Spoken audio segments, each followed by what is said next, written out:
I won't share personal information with a fake mother. An unbelievable line escaped my son's wife's lips, leaving me speechless. Even when I asked, "Won't you regret this?" she replied mockingly, "No way." Well, there's nothing I can do. I'm not a weak woman who cowers at words.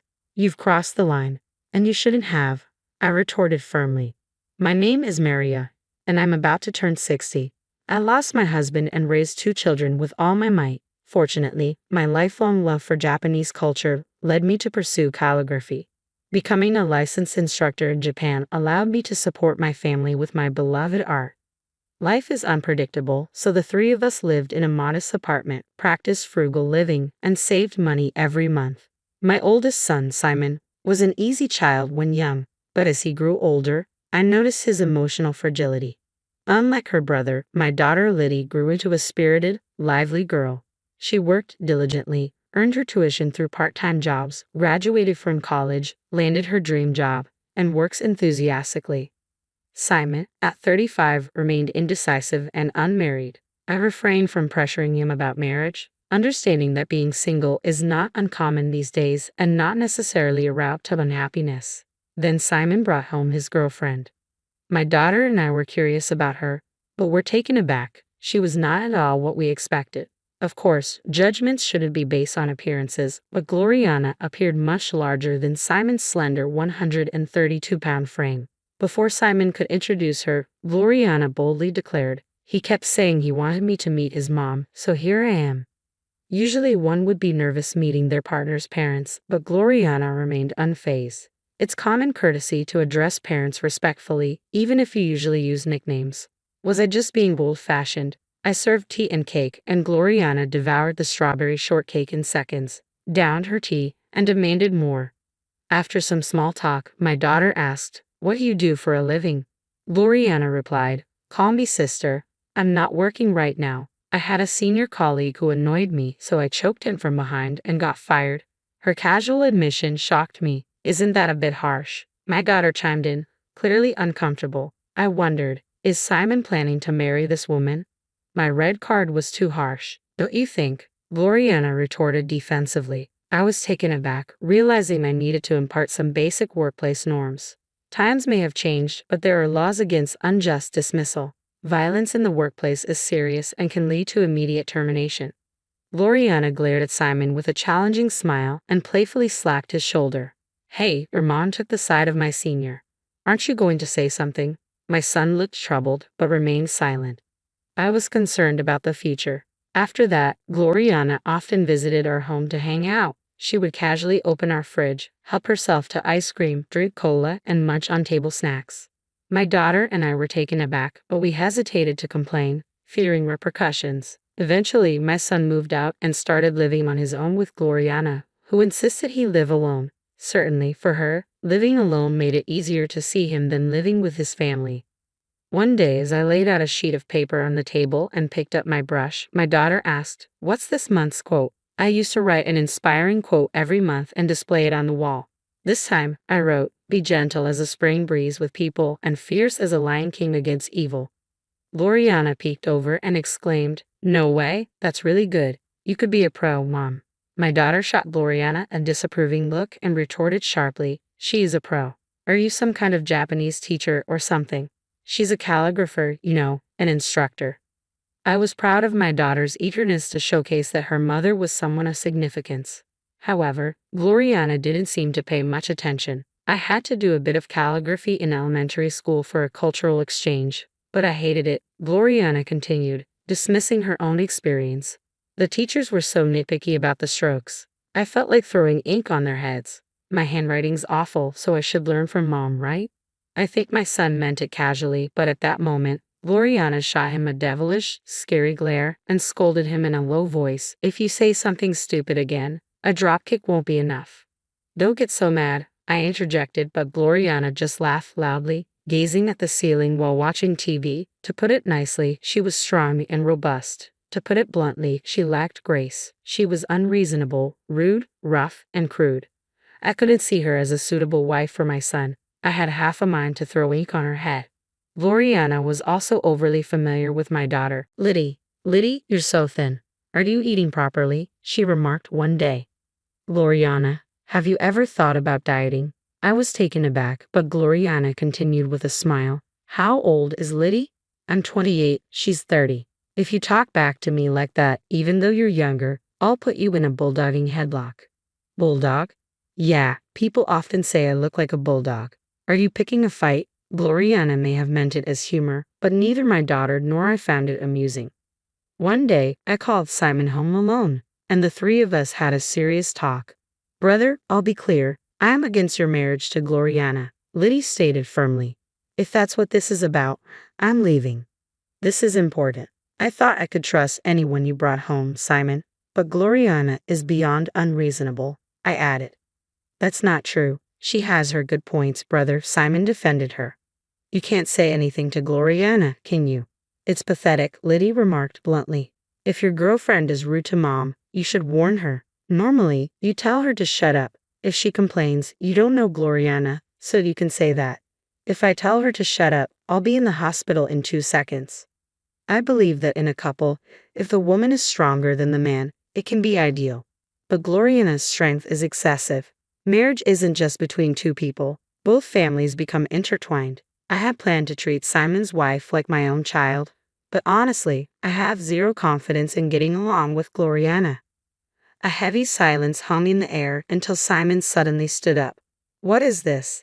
Everyone bad-mouthing Gloriana, he exclaimed. Does everyone think that way? Even your friends? Yeah, they all say terrible things like that's not right and just criticize her, Simon continued defensively. I couldn't help but ponder if his friends might have a point. A marriage blessed by many, including family and friends, is desirable. I wanted my son to reconsider, but he staunchly defended Gloriana. You don't even try to see her good side, you just badmouth her. I'm fed up. We're not badmouthing her. Her parents are kind. They warmly welcome me whenever I visit, treat me to expensive steaks, and even took me to a 3-star Michelin restaurant. Is that what you call kindness, brother? Liddy interjected, equally astonished. Simon continued to vent. Compared to her home, being here feels painful. If all we do is have depressing conversations like this, I won't come anymore. It seems Simon couldn't keep a secret from Gloriana. He had told her that my daughter and I were against the marriage. Suddenly, Gloriana stormed into the house with my son. I never imagined that both mother and daughter would criticize me. Gloriana retorted sharply. You're not the ones getting married, so stop interfering. Her tone turned rough, revealing what seemed to be her true nature. Gloriana started to pick on Simon too, blaming him for not speaking up properly. When Gloriana began to berate my child, I finally yelled, Stop it. People change when they meet someone of the opposite sex, sometimes for the better, sometimes for the worse. Did I make a mistake in raising my son? I don't recall spoiling him. The teenage and 20s are times for mental and physical training. Though I didn't indulge him, growing up without hardship can leave one weak-hearted, prone to complaining even in a privileged environment. I wanted to raise a strong child, but a diamond can be fragile. Gloriana complained to Liddy and me unilaterally and left Simon behind. When Liddy started blaming Simon, he lost his temper. A guy who takes his mother's side when his mother and girlfriend fight is the worst, isn't he? Liddy remarked. That's not true. You don't care how I feel, Simon protested, caught in the middle. Enough already. Simon left, and we didn't see him for a while. Then one day something unexpected happened. A postcard arrived in the mailbox. It was printed with "We got married," and there was a photo of Simon and Gloriana smiling arm in arm. I realized they must have had a private ceremony and decided to send a congratulatory card. As a parent, I noticed the postcard strangely didn't include their new address. When I called my son Simon, I learned they hadn't simply held a private ceremony. We had a grand wedding, Simon told me, with Gloriana's parents, relatives, friends, my friends, and colleagues. Weakness overtook me, and my knees trembled. Do you realize what you've done? I asked, trying to hold back my emotions. If you're going to lecture me, I'll hang up, Simon warned. But I'll tell you, we held the ceremony without inviting any relatives from the groom's side. I couldn't help but picture my relatives and feel a deep sadness. I can't explain why we didn't invite them to Simon's wedding, I admitted. And now, I can't face them anymore. Did Gloriana's parents object, thinking it was too much? I questioned, frustrated with the situation. An unreasonable child from unreasonable parents. Something inside me began to crumble. Then Gloriana grabbed the phone. Put your hand on your chest and think hard about why you weren't invited to the wedding, she instructed. But I'll accept the card. I want to bring wedding and moving gifts to your new home. Please tell me the address. Then, unexpectedly, an unbelievable line came from Gloriana's mouth. I won't give personal information to a fake mother. I was left speechless, my mind reeling. Even when I asked, "Are you sure you won't regret this?" she mocked me. No way. Well then, it can't be helped. I'm not a weak woman who will cower at being spoken to like this. Put my son on. If you're going to lecture, forget it. Put my son on now, I demanded loudly. Gloriana yelled back, don't act tough on the phone. If you yell again, I'll headbutt you. Hello, I finally managed, trying to keep my voice steady. I have something important to talk about. Please come home. I don't want to hear anything depressing. I'm here to give you a congratulatory card, I said to my son, feeling a deep sense of pity. Simon might get upset and leave if he has to face Liddy's rapid-fire words, I thought to myself, deciding to talk to him alone. I wanted Simon and Liddy to grow into strong-minded people, so I didn't indulge them or allow selfishness during their teenage and 20s, I explained. Enough with the old stories. Where's the gift? Simon interjected eagerly, changing the subject to money. Since your father worked hard, I managed to save most of the money I earned from calligraphy. Simon's eyes lit up as the conversation turned to money. I lived frugally and saved, planning to surprise you with a substantial sum when you got married, I continued. Simon's smile widened and he leaned forward. I saved $100,000 for you. My son's eyes widened in surprise. $100,000, he exclaimed with joy. But you did something unthinkable by holding a wedding without informing your real mother. In my view, that's something that should never happen, I said firmly. So, you're no longer my son, you're a stranger. It would be inappropriate to give such a large gift to a stranger, I declined. My son stood frozen, mouth open in shock for a few seconds, then burst into tears. What are you talking about, stranger? Give me the $100,000. My only child is my daughter, Liddy. Please leave, I said firmly, trying to hold back my emotions. Wait, Gloriana interrupted. She didn't want to invite you. You should only care about your new family. My firm tone and cold attitude left Simon flustered. The conversation is over. Please leave. Stop talking like that. Are you saying you're cutting ties between parent and child? Simon cried out in desperation. Holding a wedding without telling me means you've already cut those ties, doesn't it? No, I pleaded. No matter what, my husband said I wouldn't forgive him. It's always been like this. You always favored her. Simon ran out of the house in tears, screaming as I had feared. I moved from the apartment to a newly built house and enjoyed a peaceful life with Liddy, free from stress. However, one day when I returned from shopping, Simon was standing in front of the house. I'm surprised. Moving to such a nice house. It looks solid and earthquake resistant, he remarked casually. Did you follow me? I asked, taken aback. Please stop with the formalities. Give me the $100,000. It's not fair to favor only your sister, Simon demanded. I have nothing to say to a stranger like you. Please leave, I replied firmly. At that moment, Liddy arrived home. Brother, you brought this upon yourself.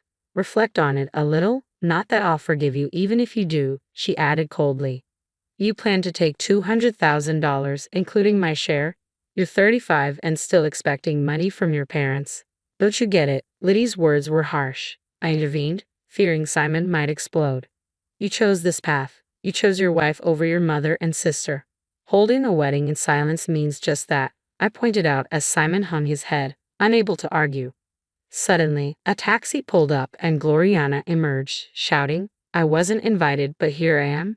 I thought you were being manipulated by your toxic mother and sister, Gloriana accused, approaching Liddy and me like a machine gun. Moving without telling your family, that's unbelievable. Family. I turned to face Gloriana and Simon again. Who's talking about whose family? I asked, raising an eyebrow. Oh, now you're going there, Gloriana replied dramatically, turning as if addressing a crowd. You're talking to the wall, not me. You've watched too many movies, but I don't mind that kind of timing. You said it, you called me a fake mother, I retorted. So I have no intention of giving wedding or moving gifts to a fake son and a fake daughter. If you nitpick, I'll counter with a neck chop before a dragon screw, Gloriana threatened. Unable to hold back, I yelled, Speak seriously when discussing important matters. I warned you about yelling. Or are you less intelligent than a crow? Gloriana shot back. I'll call the police, I declared. The mention of the police seemed to unsettle Gloriana, but she persisted nonetheless. We'll take the $100,000. With that, Simon and Gloriana left. I was disappointed, not by their desire for the money, but by their lack of concern for family ties. In dramas, mothers often give in to emotion and hand over money to their children, but that would never benefit my son. If one strays from the right path, family should help. But if the entitled mindset isn't corrected, the same mistakes will be repeated. I was resolved not to give them a single dollar. I aimed to treat good citizens with the gentleness and freshness of a spring breeze, but against evil, a spring breeze will protect those dear to me from enemies. I must face them like a lion. My policy is to respond sincerely to sincere people, but to respond with strength to arrogant ones. The boomerang effect is scary. Given her attitude, Gloriana may have hurt many people in her life. Simon informed me that Gloriana's parents seemed to be on the brink of divorce, but he added, "It's none of our business." Gloriana's father, who seems to be my age, had an affair with a woman 20 years younger, a female employee with whom he had an inappropriate relationship for years. It seems his wife found out. During a marital fight, Gloriana and her father argued, and he ended up in the hospital after she struck him. I was surprised. Simon's previous words were not a metaphor. She really did hit him. One night, Simon came crying to me. "Please, I apologize for everything so far. Please help me." Despite it being night, Simon raised his voice. "Family helps each other when in trouble, right? Your voice is loud. It's a nuisance to the neighbors," I reminded him. Sure enough, a neighbor was looking out the window. Reluctantly, I let Simon in.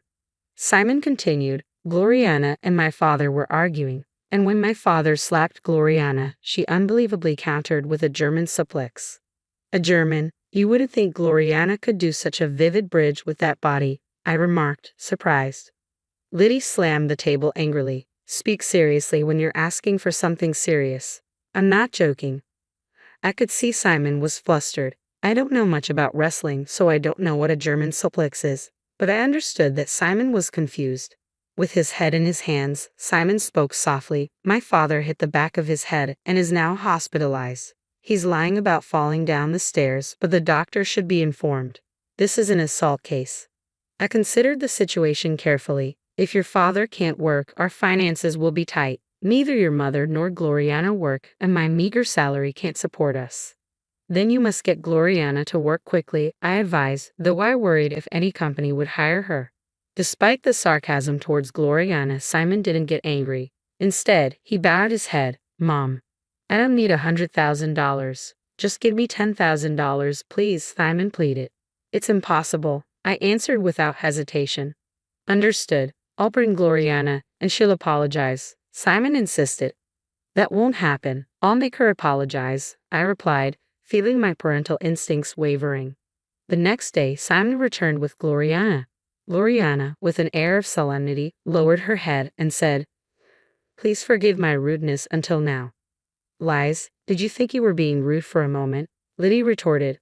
Gloriana glared at her briefly before hanging her head again, pleading, "Please help our family. I beg you." "I refuse," I answered firmly, watching Simon's face pale. "Mom," Simon started, but before Gloriana could kneel, I interjected, "It's useless to grovel on the floor." Ignoring Gloriana's humiliated tremor, I continued, "When dealing with someone who's lived for 60 years, it's important not to underestimate them, without knowing the hardships they've faced." Gloriana looked up at me, and I smiled wryly. "Did I seem like just a gentle calligraphy teacher to you? Even if you claim to be a mafia woman, I will be intimidated." "A mafia woman? What a lack of imagination," I remarked. "It's not about that. I'm patient, but once I decide not to forgive, I can be utterly cold-hearted. Understand? Isn't family supposed to help each other in times of trouble?" Liddy added, her disbelief evident. "Gloriana, you've crossed the line. You shouldn't have. Please leave." I insisted firmly. Realizing she wouldn't be forgiven, Gloriana turned her frustration towards Simon. "It's your fault for having zero persuasiveness and credibility. It's your fault for not being patient. You promised to endure whatever was said." Liddy chimed in sharply. "Take it outside. You're unbearable," Gloriana snapped, storming out. Cold-hearted sister, you should have given her a pile driver on the concrete, not on the carpet. Feeling threatened, Simon ran after Gloriana, and I didn't stop them. Despite hearing my son's screams from outside, I ignored them. Eventually, Simon divorced Gloriana, and Gloriana's parents also divorced, a family torn apart. My heart ached. If I laughed at others' tragedies, I wouldn't escape the boomerang effect. Simon visited the house again, but I spoke to him at the entrance and didn't let him in. This is hard to say, but can I live here with you? Simon asked. It's impossible, I responded immediately, knowing that indulging him now would be meaningless. After that, I heard nothing from Simon. Days passed like a storm, but now both Liddy and I enjoyed clear skies every day. One day, Liddy mentioned she would bring her current boyfriend over. I felt a pang of anxiety. If her boyfriend turned out to be another rude and unreasonable man, I would feel it was fate. However, the young man my daughter brought was sensible and decent, and I breathed a sigh of relief.